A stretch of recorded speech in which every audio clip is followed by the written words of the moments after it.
En el nombre del Padre, y del Hijo, y del Espíritu Santo. Amén. 10 de octubre del 2021. 28º domingo del tiempo ordinario.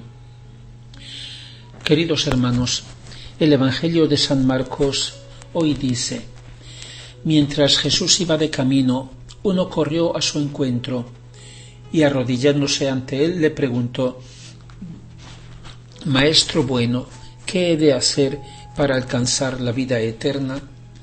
Jesús le dijo: ¿por qué me llamas bueno? Nadie es bueno sino solo Dios. Tú ya sabes los mandamientos: no matar, no cometer adulterio, no robar, no decir falso testimonio, no engañar, honrar al padre y a la madre. Él le dijo: Maestro, todo eso lo he guardado desde mi juventud. Jesús, fijando en él la mirada, lo amó y le dijo: una sola cosa te falta. Vete, vende cuanto tienes y dalo a los pobres, y tendrás un tesoro en el cielo, y luego ven y sígueme. Ante esas palabras se nubló su semblante y se fue triste, porque tenía muchos bienes. Jesús, mirando en torno suyo, dijo a sus discípulos: cuán difícilmente los que tienen riquezas entrarán en el reino de Dios. Los discípulos quedaron desconcertados ante esas palabras, pero Jesús prosiguió diciendo: hijos míos, qué difícil es entrar en el reino de Dios. Es más fácil que un camello pase por el ojo de una aguja que un rico entre en el reino de Dios. Ellos, aún más acongojados, se decían entre sí: entonces, ¿quién podrá salvarse? Y Jesús, mirándolos, dijo: es imposible para los hombres, pero no para Dios, porque para Dios todo es posible. Pedro entonces le dijo: pues nosotros hemos dejado todo y te hemos seguido. Jesús respondió: en verdad os digo, no hay nadie que haya dejado casa, o hermanos o hermanas, o madre o padre, o hijos o campos, por mí y por el Evangelio, que no reciba ya en este tiempo 100 veces más en casas, hermanos, hermanas, madres e hijos y campos, junto a persecuciones, y en el futuro la vida eterna. Queridos hermanos, ¿quién sabe si también entre nosotros somos un poco como ese joven rico, bueno, porque no había hecho ninguna cosa mala, pero que no era sereno ni feliz en su corazón? Sentía en él un vacío que había identificado con el deseo de alcanzar la vida eterna. Ese joven se dirigió a Jesús diciéndole: Maestro bueno. Y Jesús lo detuvo: alto, un momento. ¿Por qué me llamas bueno? Nadie es bueno sino solo Dios. Era como decirle: ¿qué es lo que ves en mí, el buen maestro de Nazaret? Si te detienes en lo externo de las cosas, si no vas más allá, si en mí no ves a Dios, la bondad de Dios, todavía no me conoces. Y se dirigió a Jesús para saber qué era lo que tenía que hacer para alcanzar la vida eterna, mientras que para salvarse ya conocía los mandamientos, porque hay una cierta diferencia entre salvarse y tener la vida eterna. Sin duda, hay tantas personas buenas como ese joven, ya que guardan los mandamientos. Padre, yo no robo ni mato. Y le digo: muy bien, por eso no estás en la cárcel. Es decir, no basta no estar enfermo para poder decir que uno vive.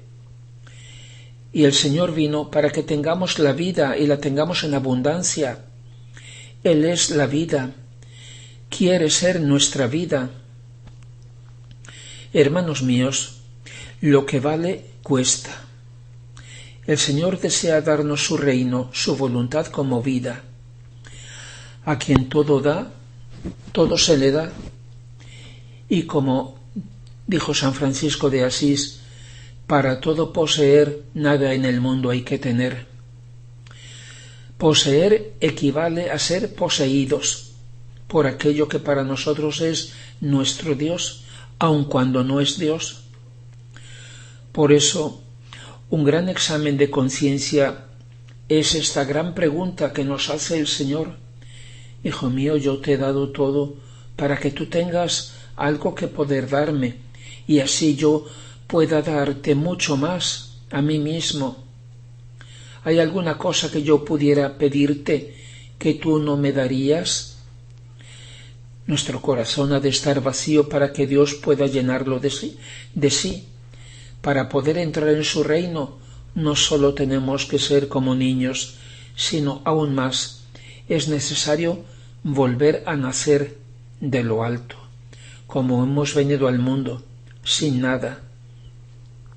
Su amor no se contenta con salvarnos, sino que nos invita a entrar en el reino de Dios. Cuán difícilmente los que tienen riquezas entran en el reino de Dios. La puerta es estrecha, es exigente, nos pide todo. Lo que por fuerza tendremos que dejar en el momento de la muerte, nos pide que se lo demos antes por amor. Y nosotros, tal vez como Pedro, le decimos al Señor: pues nosotros hemos dejado todo y te hemos seguido. Pero de verdad, qué fácil es conservar, por lo menos en el corazón, algún apego, algún interés privado, un poco de amor propio, de nuestro querer humano. Lo demuestra el tener miedo, el estar a menudo pensando en nosotros mismos, en lo que hicimos, el estar agitados y perder la paz. Así resulta claro que para nacer de nuevo, para renacer de lo alto, antes hay que morir. Lo ha dicho el Señor: si el grano de trigo caído en la tierra no muere, se queda solo, pero si muere, produce mucho fruto. El que ama su vida la pierde, y el que la odie en este mundo la conservará para la vida eterna. Por eso el Señor le dice a Luisa Picarreta, leo en el volumen 12, el capítulo del 15 de abril de 1919. Los santos del vivir en mi querer, que representan a mi humanidad resucitada, serán pocos. De hecho, a mi humanidad antes de morir muchos la vieron, multitudes y gentes, pero mi humanidad resucitada la vieron pocos. Sólo los creyentes, los más dispuestos, y podría decir que sólo los que tenían en germen mi querer, porque si no lo hubieran tenido, les habría faltado la vista necesaria para poder ver mi humanidad gloriosa y resucitada, y así ser espectadores de mi ascensión al cielo. Ahora, si mi resurrección representa a los santos del vivir en mi querer, y eso con razón, porque cada acto, palabra, paso, etc., hecho en mi querer, es una resurrección divina que recibe el alma, es una huella de gloria que recibe, es un salir de sí misma para entrar en la divinidad, y el alma, escondiéndose en el fúlgido sol de mi querer, ama, obra, piensa. ¿Qué de extraño es si el alma resulta toda resucitada e identificada en el mismo sol de mi gloria, como símbolo de mi humanidad resucitada? Pero pocos son los que se disponen para eso, porque las almas en la misma santidad quieren alguna cosa para su propio bien, mientras que la santidad del vivir en mi querer no tiene nada de propio, sino todo de Dios. Y disponerse las almas para eso, despojarse de sus propios bienes, cuesta demasiado. Por eso no serán muchos. Tú no eres del número de los muchos, sino de los pocos. Por eso, sé siempre atenta a tu llamada y a tu vuelo continuo. Su amor va más allá de la salvación y nos invita, nos llama a que vivamos en su querer, o sea, en el reino de Dios.